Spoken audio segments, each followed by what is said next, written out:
Imagine this. It's the last hour of daylight on the final day of your hunt. You've been patient, careful, disciplined. And finally, a perfect broadside buck steps out at a distance you've practiced hundreds of times. You steady your breathing, squeeze the trigger, and the buck bolts. He runs hard, disappears into the timber, and the last thing you see is the white flash of his tail.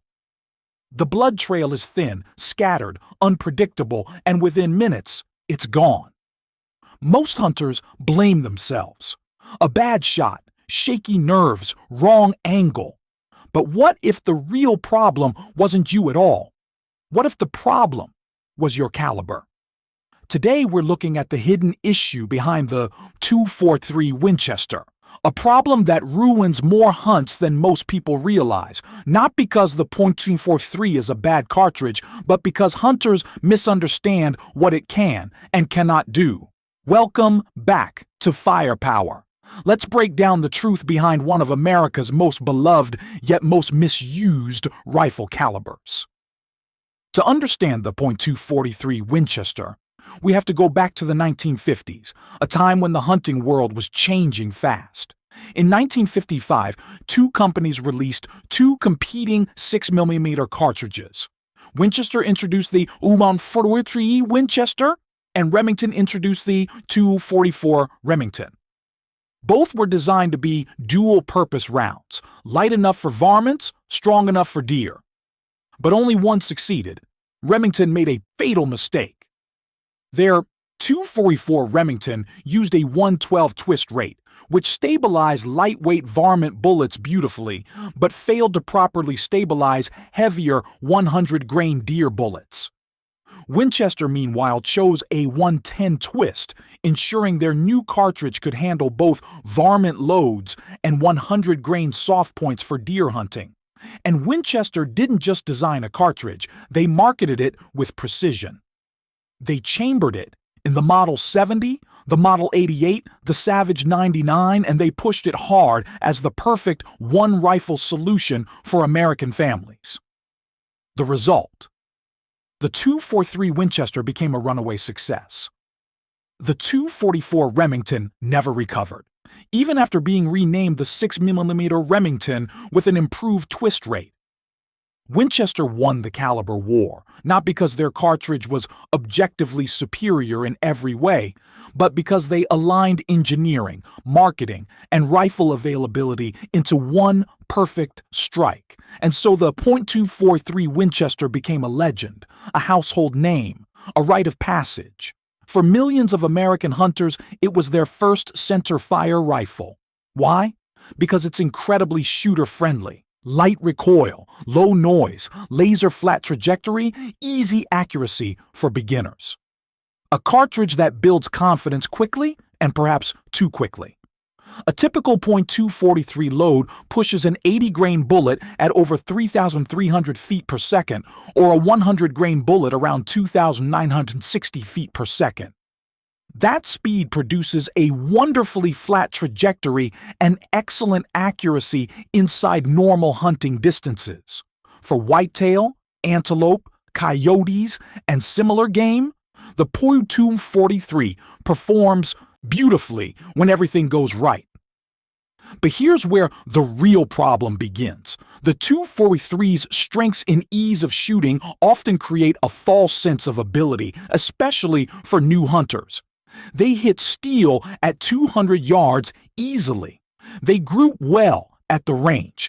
They assume the cartridge will carry them in the field, but physics doesn't care about confidence, and the .243 has two major limitations that too many hunters overlook. The first is energy retention. Inside 200 yards, the .243 is fantastic, but once you stretch it to 250 or 300 yards, the story changes. Light bullets shed energy fast. Wind starts to push them. Angles matter more, and suddenly, shot placement becomes absolutely unforgiving. A perfect shot.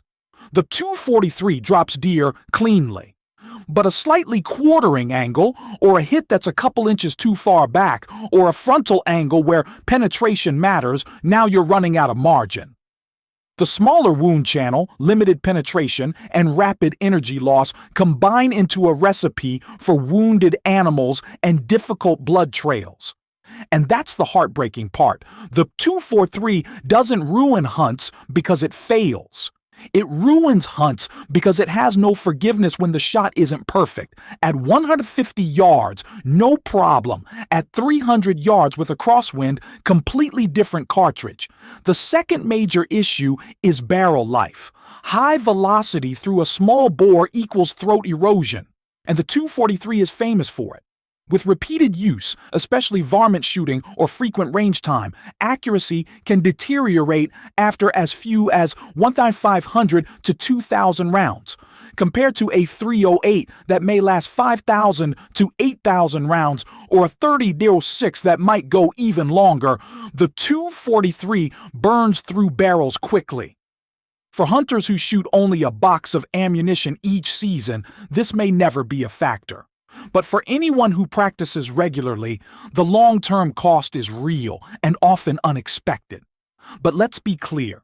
The 243 Winchester is not a bad cartridge. It's not weak. It's not ineffective. It's simply misunderstood. It is a precision tool, not an all-purpose hammer. It works extraordinarily well within its intended envelope, but outside that envelope, things fall apart fast. So what does the .243 do brilliantly? It excels at varmint hunting.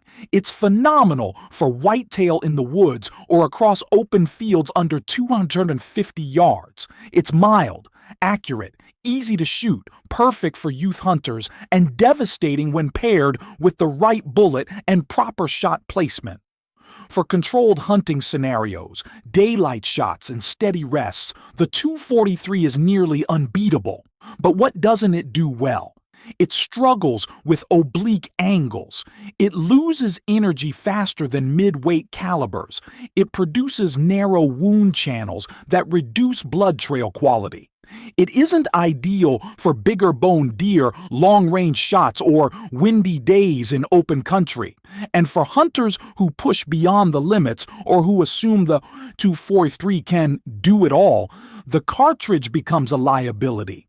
And that's the lesson of this entire conversation.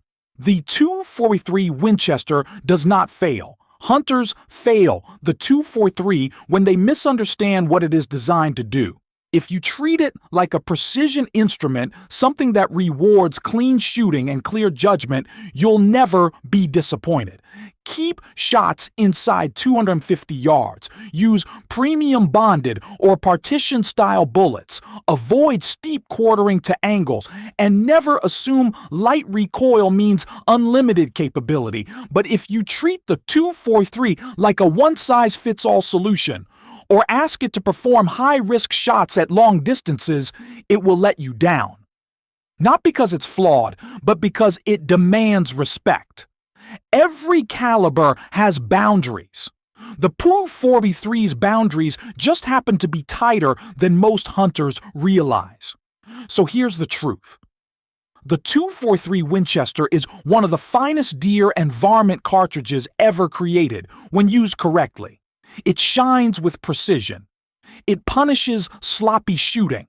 It rewards discipline. It exposes overconfidence. And that's why so many hunts go wrong with it. The cartridge didn't change. The expectations did. Now it's your turn. Have you ever lost an animal with a 243? Do you believe it's the perfect youth caliber? Should new hunters start with something bigger, like a 308 or 6.5 Creedmoor? Drop your thoughts in the comments. Your experiences help every hunter watching this video. If you enjoyed this breakdown, hit that like button, subscribe, and stay tuned. Next episode, we're putting the 243 up against the 6mm Creedmoor to see which one truly deserves the modern crown. Thanks for watching Firepower. I'll see you in the next one.